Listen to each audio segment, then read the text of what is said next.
My name is Morty Morgenstern. I'm younger brother of Shelly Morgenstern.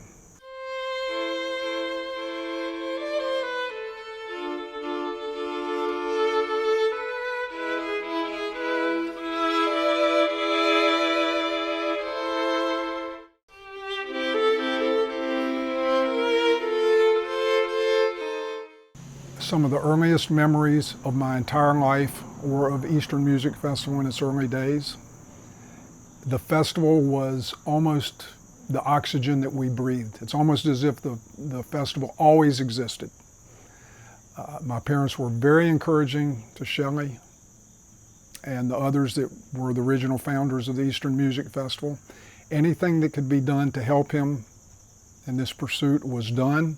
In thinking back in hindsight, I believe that the earliest ideas for the festival came from when Shelly attended what was then called Transylvania Music Camp up in Brevard, North Carolina. I can remember being 5 or 6 years old and tagging along in the back seat of the car, and my parents would drive Shelly up in the summers. And then, of course, we'd miss him during the summer for the 4 or 5 weeks or however long the program was, and how excited it would be to get in the car and drive up in August and bring him back home. And I can vaguely remember an early conversation, again, when I was maybe 7 or 8 years old, where Shelly said, "I want to do this. And immediately my parents were like, okay, how can we make this happen? And at the time, Shelly was probably 22 or 23, and he wants to walk into Dr. Milner's office, Dr. Clyde Milner at Guilford College, and say, "I'm 22, can I steal your campus for 6 weeks in the summer?"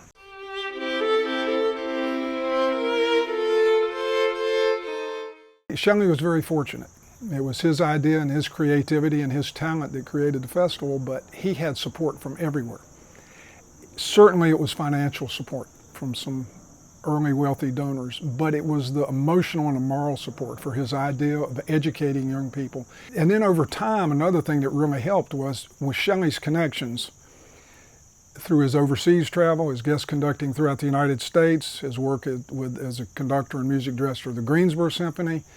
He made so many connections, and he was such a likable, personable person that it was hard to say no to him. I think it was a combination of his idea, the support he had from family and good friends, the acceptance by the Guilford College community. I mean, everything just kind of fell into place.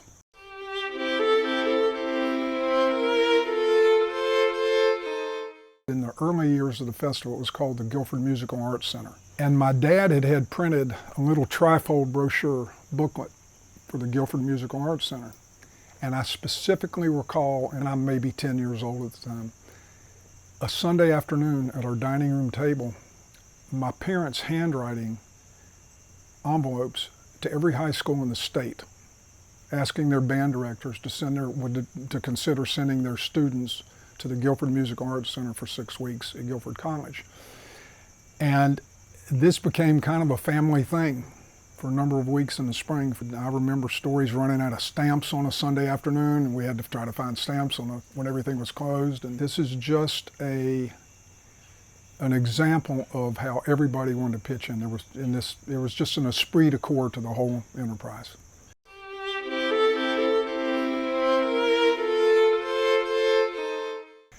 Shelly was a French horn player. Some of my earliest memories are of hearing him upstairs in our house on Avondale playing the French horn.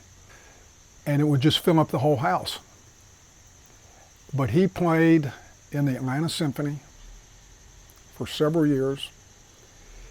This was after he had been trained at Florida State University first, and then at Northwestern University under the legendary Philip Farkas, and then subsequently got his master's degree at the New England Conservatory of Music, where he also served as a director of admissions for a year or two.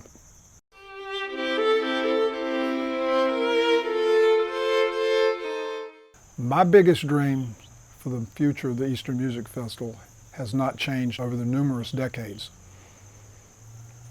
Having a front row seat from the beginning, from the earliest days, it was always the goal of the Morgensterns, of Shelly, of my family, of the LeBowers, of the early donors, Leah Tannenbaum, Dorothy and Stanley Frank, Betty and Herman Cohn, to expose classical music and the opportunity to learn it and to teach it to young people, to minorities, to people from other cultures, to people from other countries.